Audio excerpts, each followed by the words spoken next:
So you okay with your God sending down this verse to confirm that what Umar did was right in murdering this man for refusing to submit to your prophet? Well, the only problem is this hadith is weak.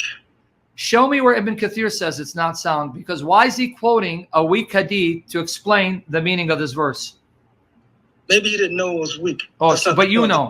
Ibn Kathir doesn't know, but you know. Yeah, wonderful. Ibn Kathir, the Salafi, the student of Ibn Taymiyyah, didn't know that this hadith was da'if. I mean, my goodness, man. Come up with a different excuse at least. Hold on.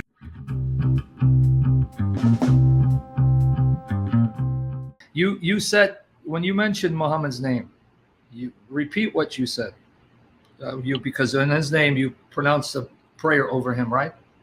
That's correct. We send our peace and blessings on Muhammad and also on his family and his companions as well. Okay. Now, in Arabic, when Muslims mention Muhammad's name, they say Sallallahu Alaihi Wasallam, right? That's correct. Yeah, because in English, it's in some, other prophets, you'll say Alayhi Salam, but in English, they'll say peace and blessings be upon him. Sallallahu Alaihi Wasallam. Sallallahu. Literally translate that for us. What does it literally translate as? Well, it's hard to translate this into English, but it generally means may Allah send his peace and blessings on the Prophet. Now, the word blessings is barakah, barakat plural. Salah isn't barakah, is it? That's correct. And then the word peace is salam. So, sallallahu alayhi, upon him, was salam. Salam is the word peace. So what exactly is salah? The word salah, it has different meanings depending on the context. So when we pray our 5 daily prayers, this is called salah. Say it again. When you When pray we pray five our times 5 a day. daily prayers, this is salah.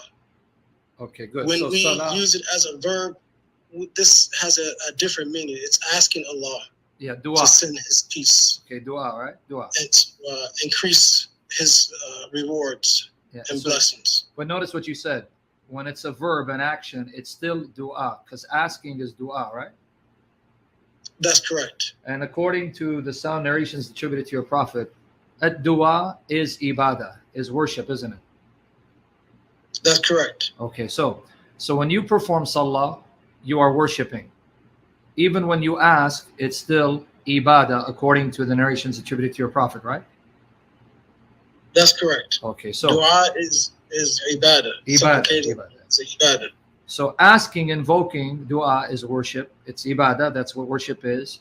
And when you pray 5 times a day, salah, that's still worship. So anytime you do salah, whether as a verb or the 5 daily prayers, which still is a verb because you're doing them, it's worship, right? Yes.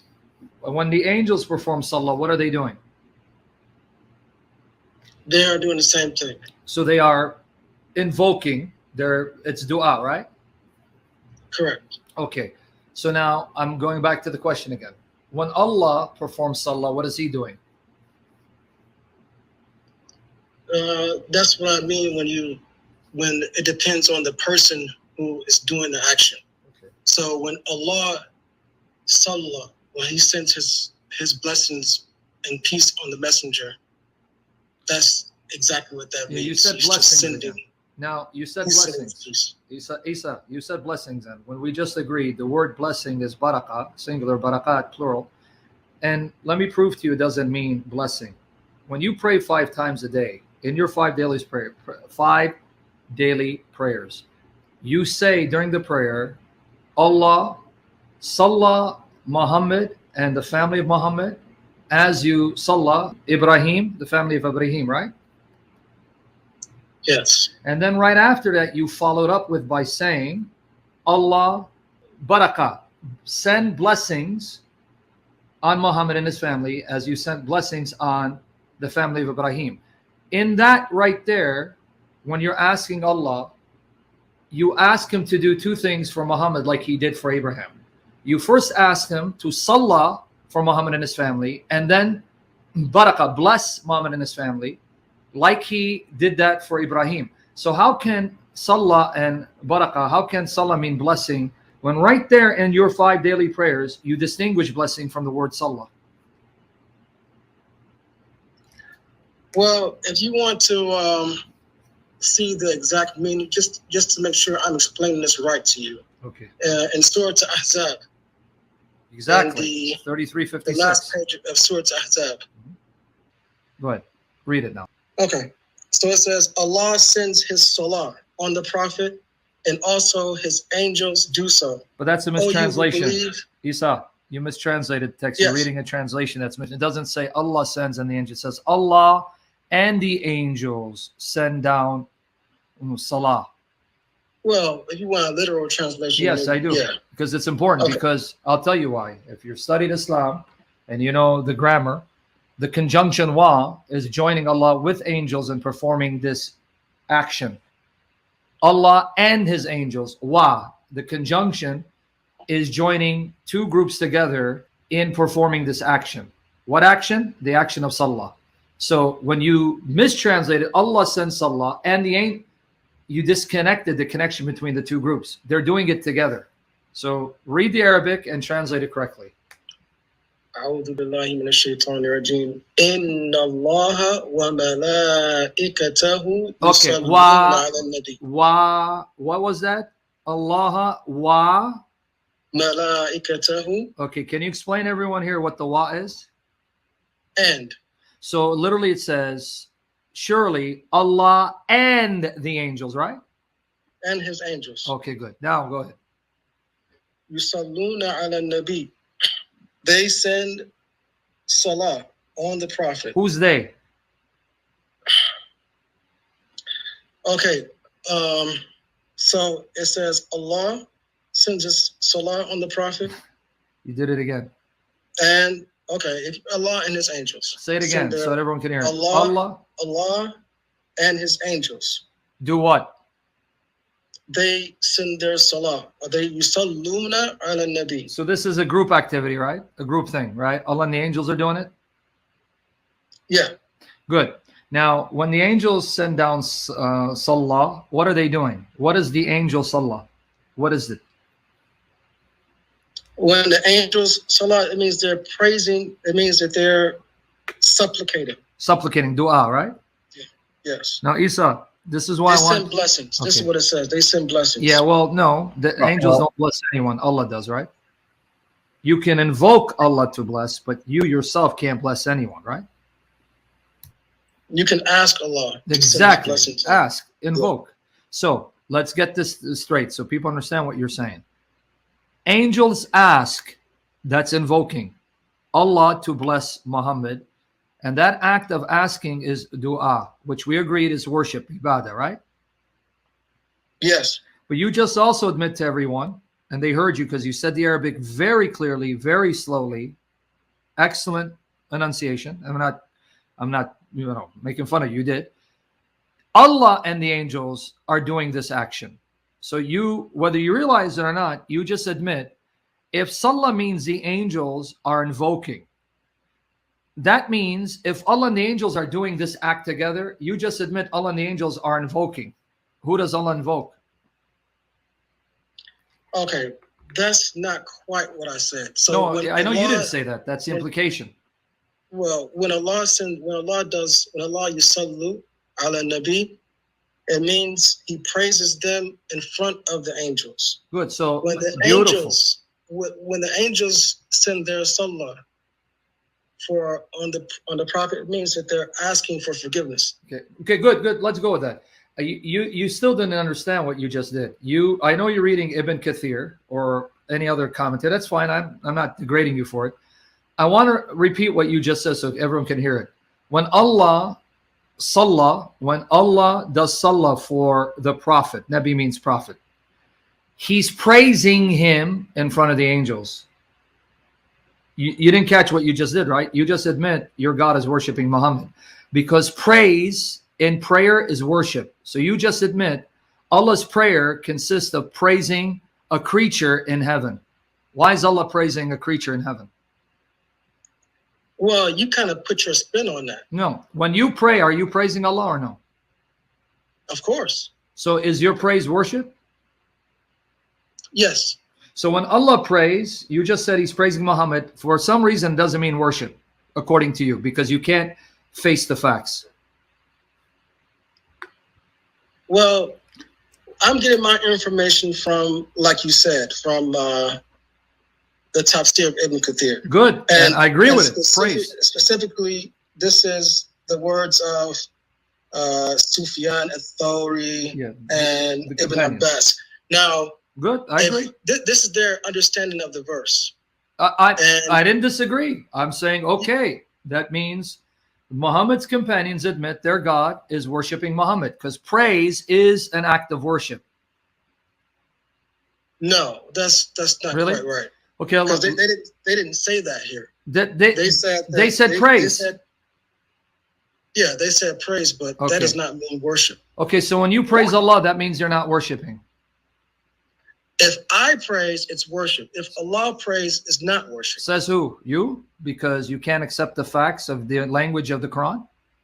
Well, that's what I was just getting at that point. Go again. So my point is, Ibn Abbas, Sufyan al-Thawri, I mean, we all know their credentials, their pedigrees. Now, if you want me to have a different understanding than their understanding, you have to tell me what are your credentials. What makes... Well, Isa, this is Al-Fadi. What are your credentials to sit here and lecture us on things that you don't even know what you're talking about? No, it's okay. Why are you telling me that Ibn Abbas somehow overrides your God?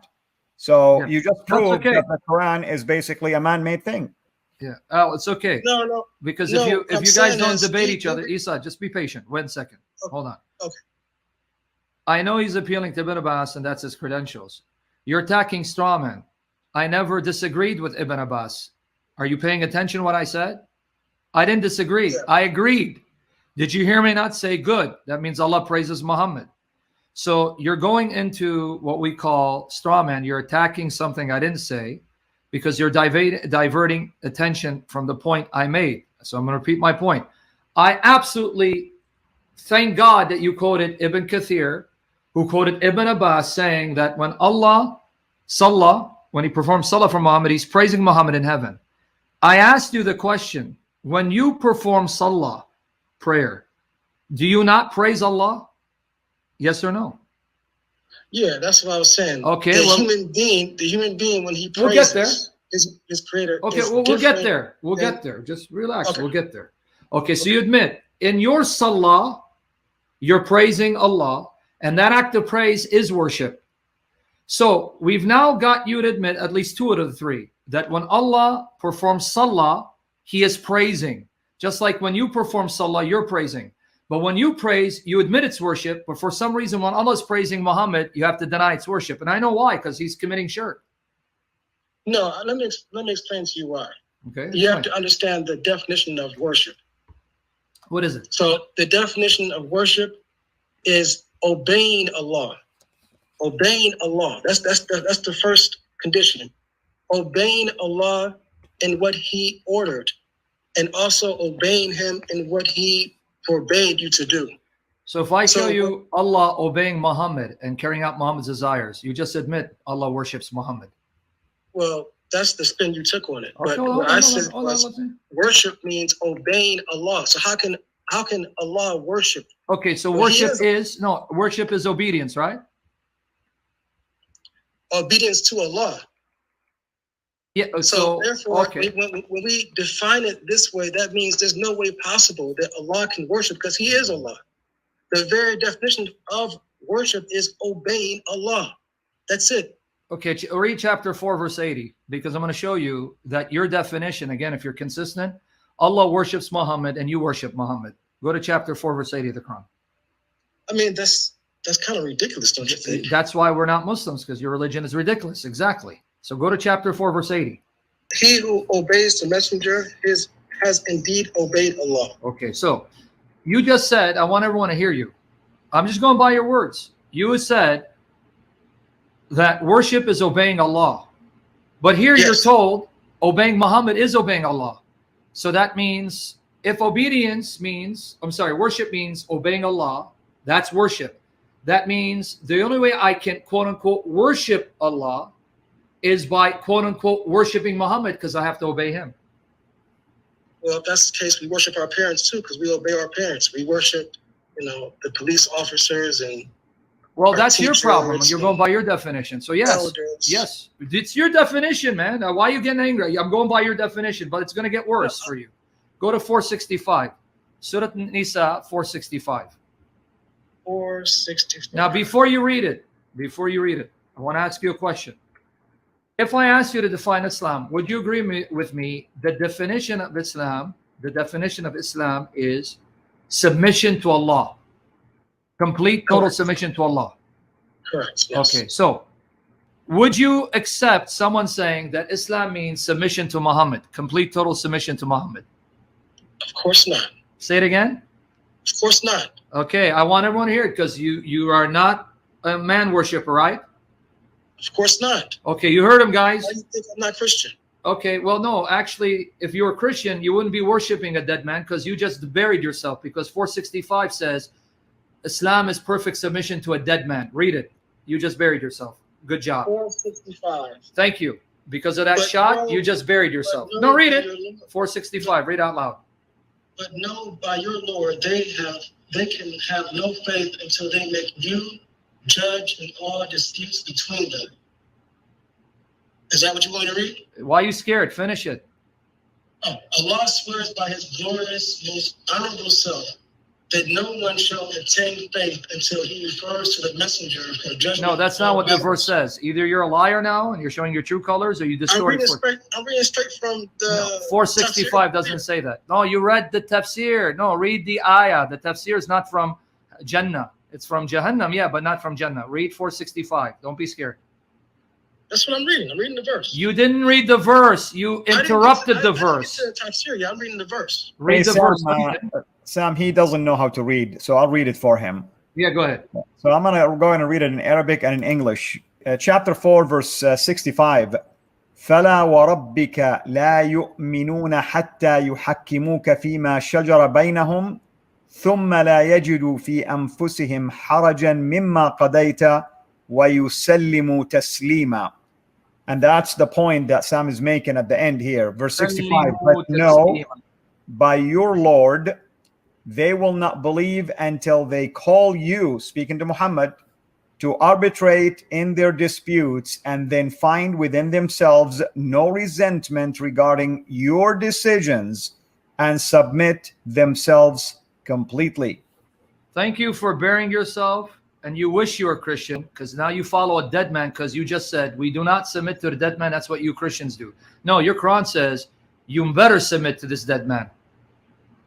Good job, buddy. Well, hold on, Isa, you're in Ibn Kathir, right?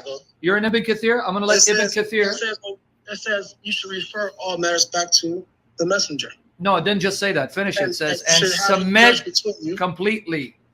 Submit completely. Okay, but submit to what? Submit to his judgment, him. Not submit to him. Can you read now Ibn Kathir? See what Omar did when a person refused to submit to your false prophet? What did Omar do? To read, because you're in Ibn Kathir. Finish now, because you went to the commentary. Read Ibn Kathir, what he says Omar did to a man who refused to submit to your prophet. You'll find it, because he murders him in cold blood. Murders him in cold blood. This is your deen. It says 2 men took their dispute to the prophet, and he gave a judgment to the benefit of whoever among them had the right. The person who lost the dispute said, I do not agree. The other person asked him, what do you want then? He said, let's go to Abu Bakr as-Siddiq. They went to Abu Bakr, and the person who won the dispute said, we went to the prophet with our dispute, and he issued a decision in my favor. Keep going. Abu Bakr said, then the decision is that which the messenger of Allah issued. The person who lost the dispute still rejected the decision and said, let us go to Umar bin al-Khattab. When they went to Umar, the person who won the dispute said, we took our dispute to the prophet, and he decided in my favor. But this man refused to submit to the decision. Umar ibn al-Khattab asked the second man, and he concurred. Umar went to his house and emerged from it holding aloft his sword. He struck the head of the man who rejected the prophet's decision with the sword and killed him. Consequently, Allah revealed, but no, by your Lord, they can have no faith. So you okay with your God sending down this verse to confirm that what Umar did was right in murdering this man for refusing to submit to your prophet? Well, the only problem is this hadith is weak. Sure. Where does it say it's weak? Where did Ibn Kathir say it? Where does it say it's strong? You made the assertion. Don't play the games. Ibn Kathir quoted it to explain the verse. You're using it as a He proof. said, show me where. No, I didn't. You were the one who said that you're going to tafsir Ibn Kathir. We got you recorded. Thank the Lord. I'm saying now, read your Ibn Kathir. And Ibn Kathir said, Omar murdered a man because he didn't submit to your prophet. So you're okay with your God sending out a verse to justify a man being murdered because he didn't submit to your prophet completely. The hadith is weak. So where did Ibn Kathir say that? We can't even use that as a proof. You want to bet we can? Because you're reading Darus Salam. I know that Isa, if you're going to talk over me, you know the conversation is going to end because you're losing. You're reading Darus Salam. It's obvious you have not read Darus Salam's introduction. They deliberately omitted weak hadiths and stories that they didn't feel were reliable. The fact they kept this in their translation of Ibn Kathir means it is sound. And secondly, show me where Ibn Kathir says it's not sound, because why is he quoting a weak hadith to explain the meaning of this verse? Maybe you didn't know it was weak. Oh, so, but you know. Ibn Kathir doesn't know, but you know. Yeah, wonderful. Ibn Kathir, the Salafi, the student of Ibn Taymiyyah, didn't know that this hadith was da'if. I mean, my goodness, man. Come up with a different excuse at least. Hold on. I'm not the one using this hadith as a proof. If I was using it as a proof, it'll be upon me to bring proof that it's a strong Who kept hadith. quoting Ibn Kathir to explain Salah? We or you? Okay, Ibn Kathir is the best mufassir. He's the best explainer. The best, except when it comes But to narrating that's hadiths not that really- expose you. He's not a muhaddith. Okay, he does not know about the Who told you he's not a the muhaddith? hadith, like, for example, Imam Bukhari, Imam Muslim, Yeah. for example. Who told you he wasn't a scholar of the hadith? Where did you get that I from? say he does not know about hadith like Imam Bukhari, Imam Muslim, which this If we hadith go, cannot if we be go found by either- your either way. criterion, Isa, then that means even Sheikh Al-Albani is not a muhaddith because he doesn't know the hadith like Bukhari. So you don't play those games with us. You don't need to know the hadith like Bukhari to be a scholar of the hadith. So next, since you said you're African American, are you okay with your prophet selling black slaves and owning black slaves? Yes or no? Well, can we admit that you lost that last argument first? No, I just decimated your religion. Glory to Jesus. You are a man worshiper. You want us to keep on it? Okay, we'll keep on it. All right. In your you fight. tried to put a wool over the people's eyes. Okay, Because they don't know Isa. about the weak hadith. Isa, where does it say it's weak? Let's try this a third time. You're humiliating yourself and it's recorded. Thank the Lord. Show me where Ibn Kathir says it's weak. Well, like I said, it's on you to bring proof that it's No, it strong. isn't. You made the assertion. Do you know logic? The person who makes the claim is the one who then must shoulder the burden of proof. You said it's weak. Prove it. You use it as a proof. You have to prove that it's No, strong. I don't. You appealed to Ibn Kathir and I showed you what Ibn Kathir said. Your own authority. Okay, just answer me this question. Okay. Who collected the hadith? Answer me that. Various people did. Like who? Bukhari, Muslim, Tirmidhi, Abu You say Dawud, this hadith is in Nasai. Bukhari? This hadith is in Bukhari? It doesn't need to be because you're saying every sound You just hadith. said it, though. Listen to, don't talk over me before I hang up on you. You know that Bukhari did not collect every sound hadith in his collection. That's why there are hadiths in Muslim that are sahih, not in Bukhari. There are hadiths in Tirmidhi that are sahih, that are not in Bukhari. And even Bukhari narrated sound narrations in other collections like Al-Adab Al-Mufrad that are not in Bukhari. Don't play your games with me. I know your hadith better than your sheikh. Obviously not. You don't know who collected the hadith. You didn't tell me who collected it. You said Move Bukhari on. Muslim. Move on.